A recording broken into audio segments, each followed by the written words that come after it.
जय श्री राम। श्लोक संख्या 17।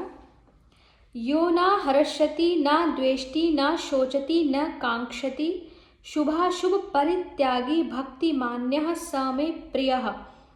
यो न हर्षति न द्वेष्टि न शोचति न कांक्षति शुभाशुभ परित्यागी भक्तिमान्यः स मे प्रियः।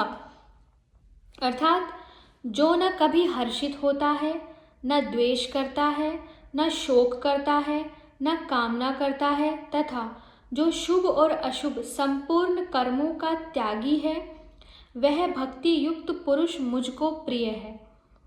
प्रश्न है, कभी हर्षित न होना क्या है और इस लक्षण से क्या भाव दिखलाया गया है? उत्तर है कि इष्ट वस्तु की प्राप्ति में और अनिष्ट के वियोग में प्राणियों को हर्ष हुआ करता है। अतः किसी भी वस्तु के संयोग वियोग से अंतःकरण में हर्ष का विकार न होना ही कभी हर्षित न होना है। ज्ञानी भक्त में हर्ष रूप विकार का सर्वथा अभाव दिखलाने के लिए यहाँ इस लक्षण का वर्णन किया गया। अभिप्राय यह है कि भक्त के लिए सर्वशक्तिमान सर्वाधार परम दयालु भगवान ही परम प्रिय वस्तु हैं और वह उन्हें सदा के लिए प्राप्त है। अतएव वह सदा सर्वदा परम आनंद में स्थित रहता है। संसार की किसी वस्तु में उसका किंचन मात्र भी राग द्वेष नहीं होता। इस कारण लोक दृष्टि से होने वाले किसी प्रिय वस्तु के संयोग से या अप्रिय के वियोग से उसके अंतःकरण में कभी किंचन मात्र भी हर्ष का विकार नहीं होता। हर्षित होना भी एक विकार है।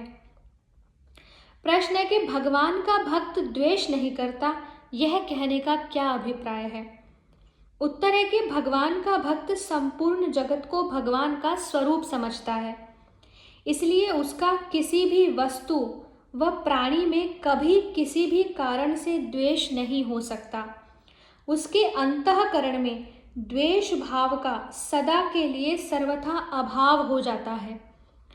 प्रश्न है कि भगवान का भक्त कभी शोक नहीं करता, इसका क्या भाव है? उत्तर है कि हर्ष की भांति ही उसमें शोक का विकार भी नहीं होता। अनिष्ट वस्तु की प्राप्ति में और इष्ट के वियोग में प्राणियों को शोक हुआ करता है।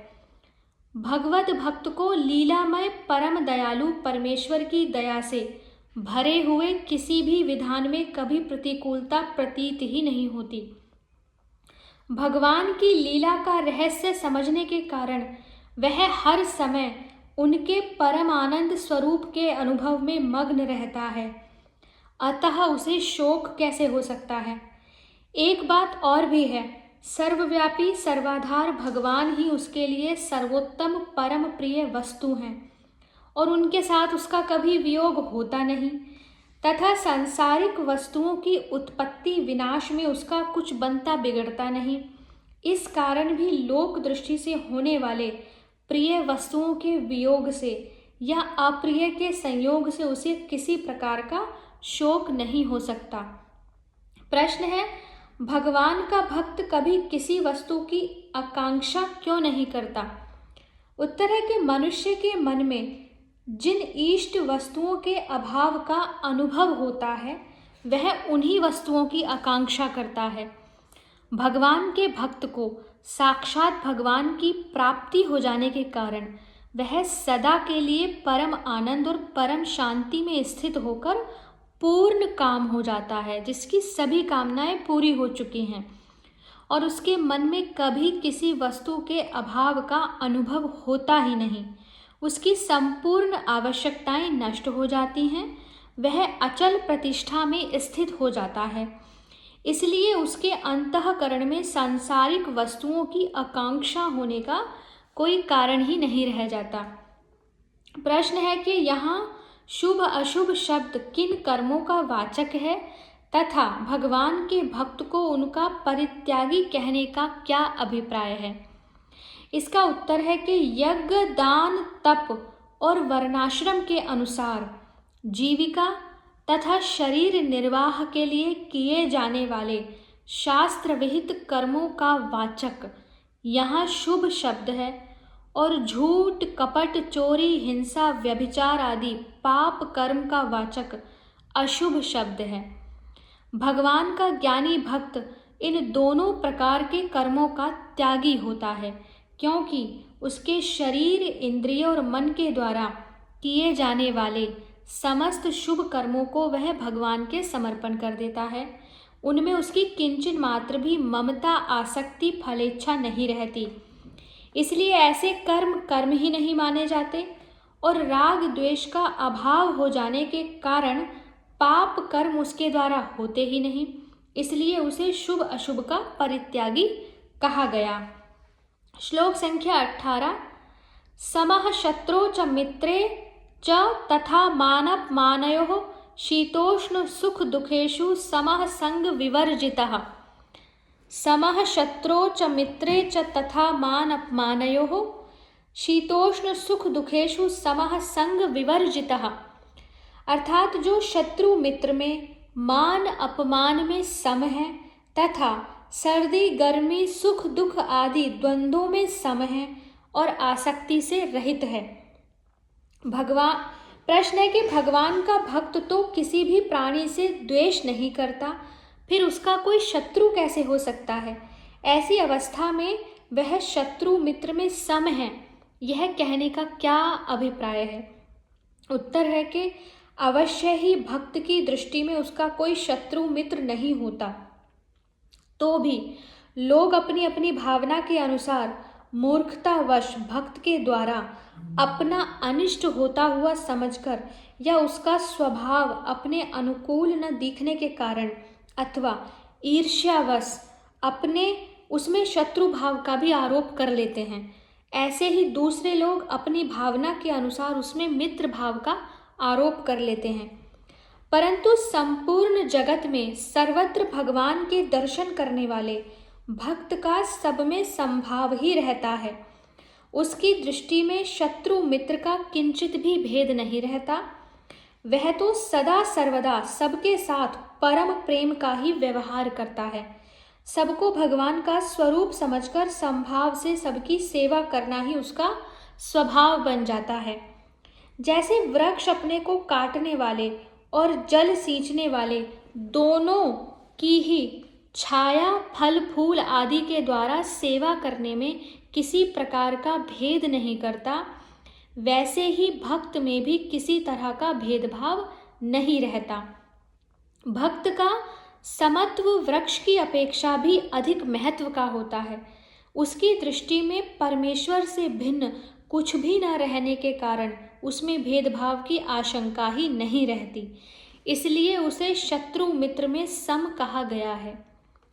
प्रश्न है, मान अपमान, शीत उष्ण और सुख दुख आदि द्वंद्वों में सम कहने का क्या अभिप्राय है? इसका उत्तर है कि मान अपमान, सर्दी गर्मी, सुख दुख आदि अनुकूल और प्रतिकूल द्वंद्वों का मन, इंद्रिय और शरीर के साथ संबंध होने से उनका अनुभव होते हुए भी भगवत भक्त के अंतःकरण में राग द्वेष, हर्ष शोक आदि किसी तरह का किंचित मात्र भी विकार नहीं रहता।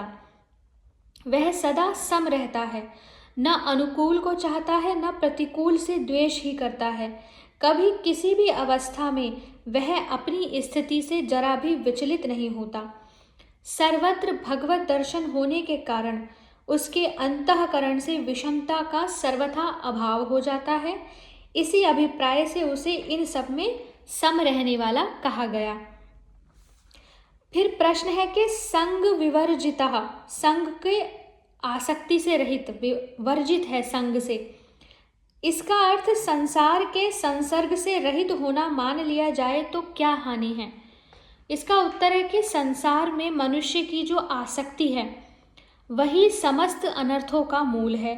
बाहर से मनुष्य संसार का संसर्ग छोड़ भी दे किंतु मन में आसक्ति बनी रहे तो ऐसे त्याग से विशेष लाभ नहीं हो सकता।